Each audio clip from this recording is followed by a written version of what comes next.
know what I'm doing to get this information. I'm doing all kinds of crazy sexual acts with him to get this information out of him and having to pretend to like it.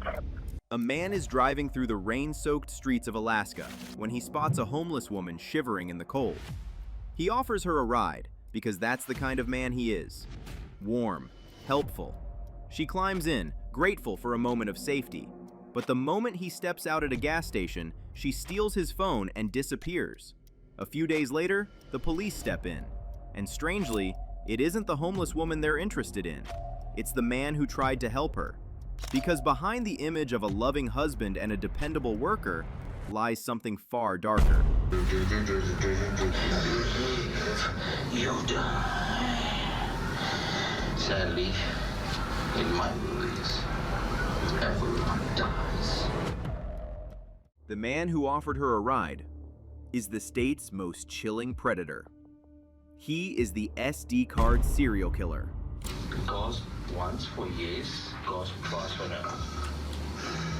Oh geez, there was two gasps. But you're resisting me. Okay. So yes, that's right. Yes, the hay. This is the disturbing story of Brian Stephen Smith. Viewer discretion is advised. Brian Smith lived two completely different lives. At home, he was a caring husband. But when he wasn't with his wife, Brian's alter ego took over. He'd cruise around Anchorage in his black pickup truck, looking for something, or someone, that fed his dark desires. In September of 2019, Valerie Casler sits in her tent trying to stay dry when a Good Samaritan pulls up and offers her a ride. Cold and exhausted, she accepts. They drive around for hours, even stopping at the airport to watch airplanes take off. He seems harmless, just a man making conversation on a wet night. At a gas station, Brian steps out to use the ATM and leaves Valerie alone in the truck. Valerie reaches down into the car and finds a phone on the floor. On impulse, she slips it into her pocket. Inside the store, Brian is buying snacks for their drive. It seems sad that a Good Samaritan gets robbed, but it turns out he is not the victim here. After driving around for a few hours, Brian drops her back at her tent. Once inside, she turns on the phone. Oblivious to the horrors that await her, she scrolls through its folders. One stands out: Homicide at Midtown Marriott, containing 39 images and 12 videos. What she witnesses next is a series of hair-raising movies. A video begins with a man holding the camera. A beat-up woman, barely alive, lies on a hotel room floor. The man presses his foot on her throat, telling her she is not leaving. Then he uses a wire, tightening it around her neck until she dies. Listen, you need to finish this movie because I just can't go on anymore. Goes once for yes, goes twice for no. Oh geez, there was two gasps. But you're resisting me. Okay. So yes, that's right. Yes, the hay. Yes, the string I've got. I've got a string there. Okay, I'm gonna pull the string quickly, okay?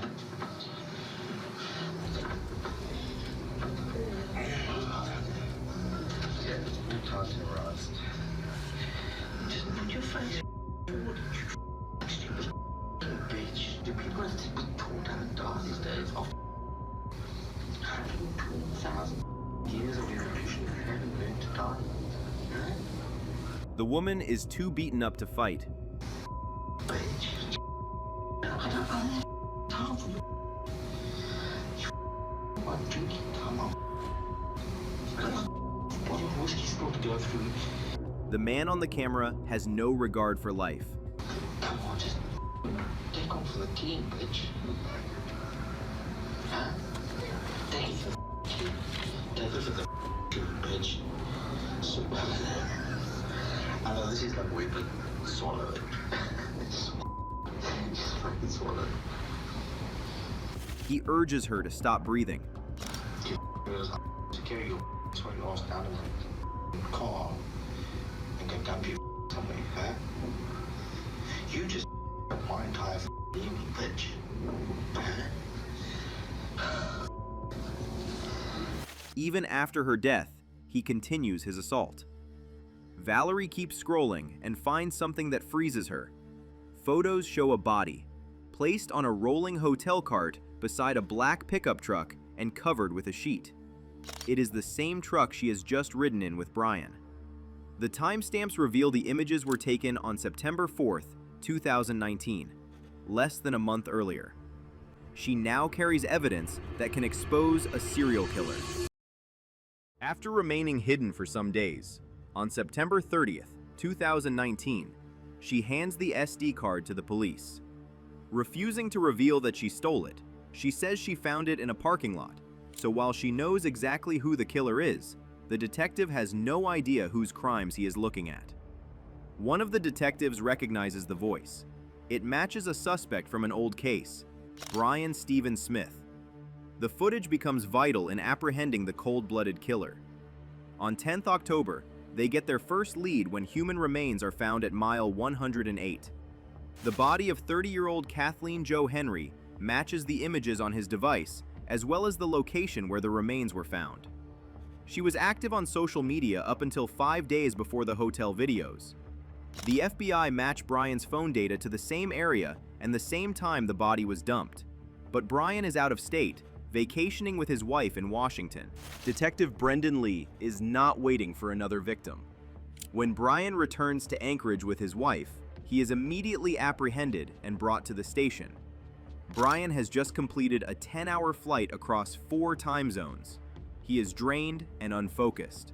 Exhaustion leaves him vulnerable, and he is in no condition to process what is coming next. I just wanted to show you these pictures, see if they would help you kind of refresh the girl from that night. Brian sits across from the detectives, unaware of how much they already know. The plan is simple. They want to watch how he reacts. Can you tell me what's in that photo? There's somebody's feet. Okay. Yeah. Whose feet are those? I don't know. Okay. I'm looking at your shoes. I mean, it looks like the shoes you're wearing right now. Yeah, it does, yeah. Okay. Is it safe to say those are your feet in that picture? I don't know. Okay. I'm not the only person that's got shoes like this. I just want to show you some other images here. And like I said, I've watched the videos and the images on there, and I've watched them multiple times, and that's why we're here. That's how I knew to talk to you. So these are just some of the other images on there. Okay. These are on the SD card. Okay. So what can you tell me about these photos? This looks like someone that's already been beaten up a bit. Okay. The denials are expected. These are images. These are images, but there's also videos of this person. Yeah. And another person in the room as well. And that's why we're here to talk to you about. How many people in the room? At least 2. Oh. For the next hour and a half, the same thing repeats. I think you're into technology and stuff. Yeah. Photographs, they have a time and date stamp. So the photographs are time and date stamped. So they basically, the photographs time and date stamp matched at the time that you were at that hotel room. Okay. So that's how this SD card has led me to you. Okay. Brian shakes his head and says he didn't do it, over and over, like a loop.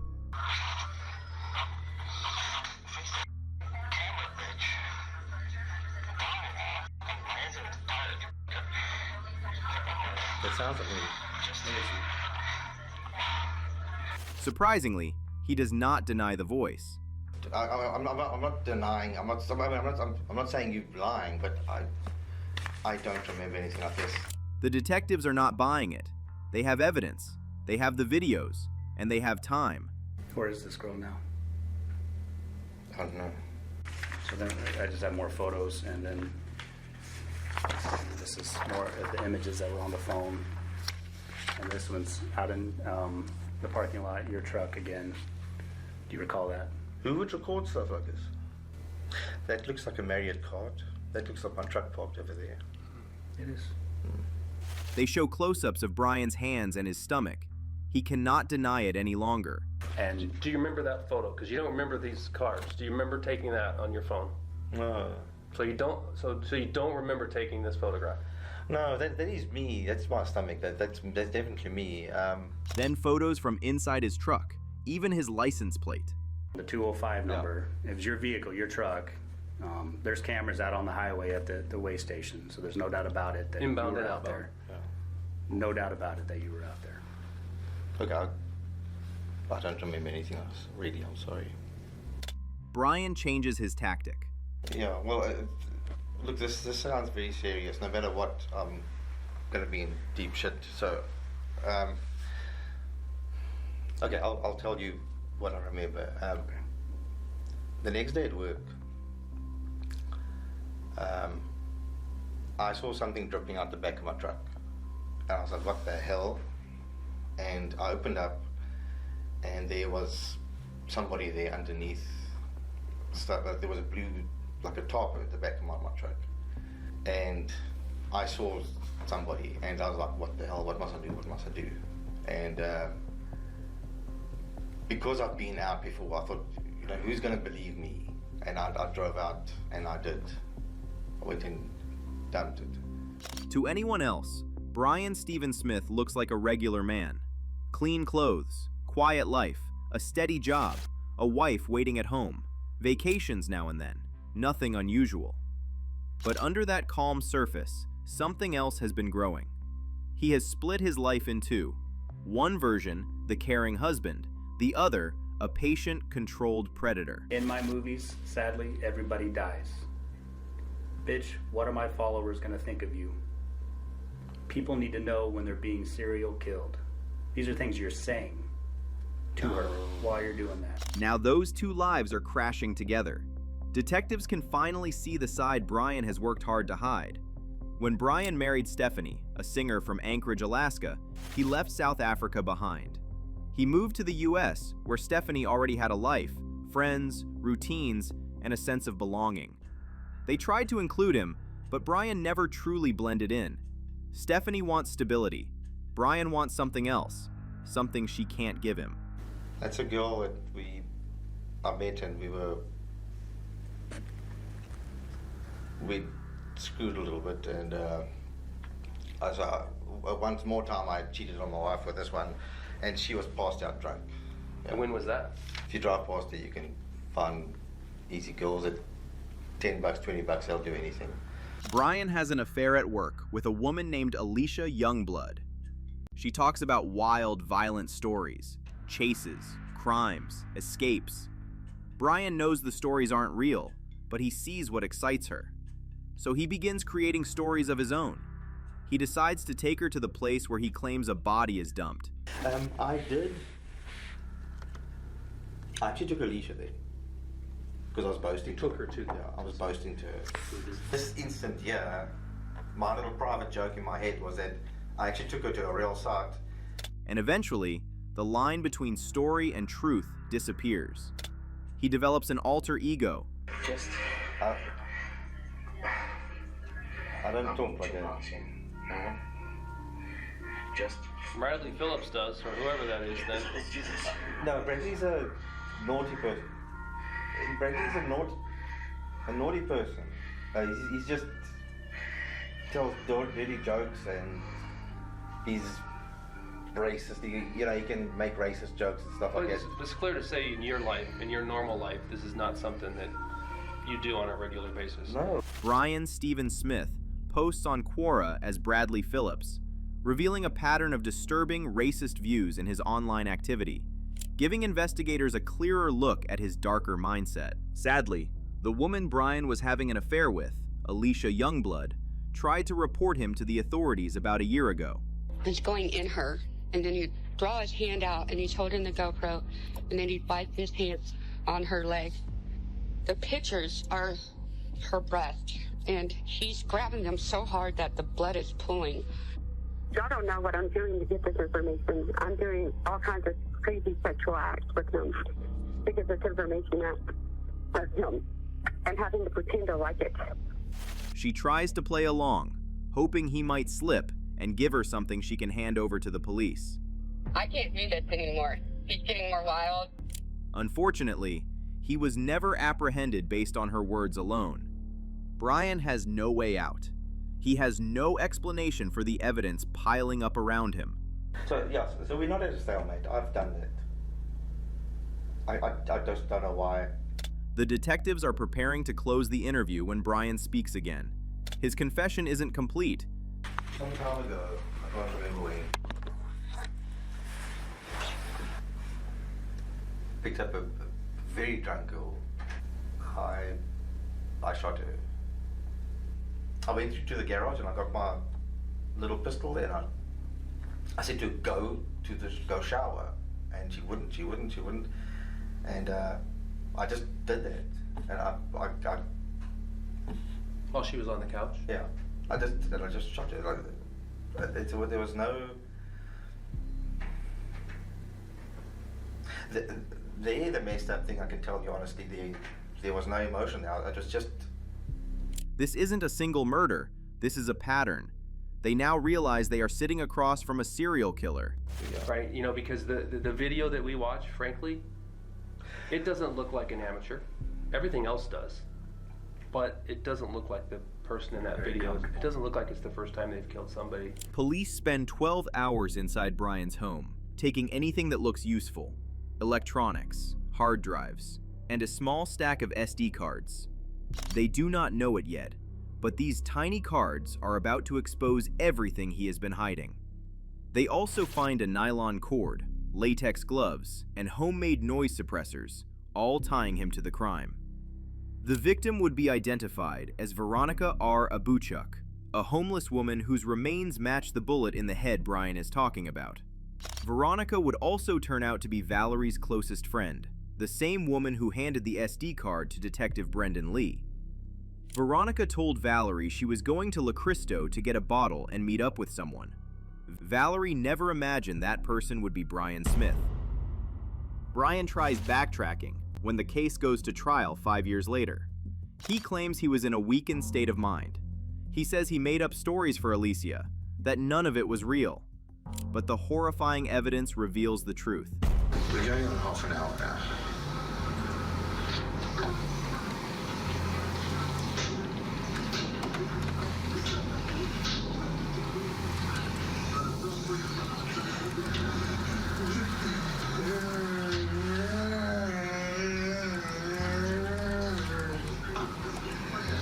Only now does it become obvious what he meant when he talked about making a movie.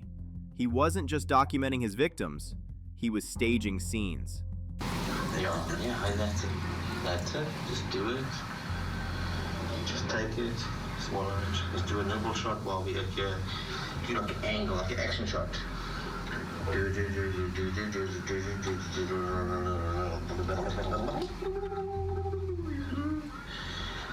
we did the nimble shot.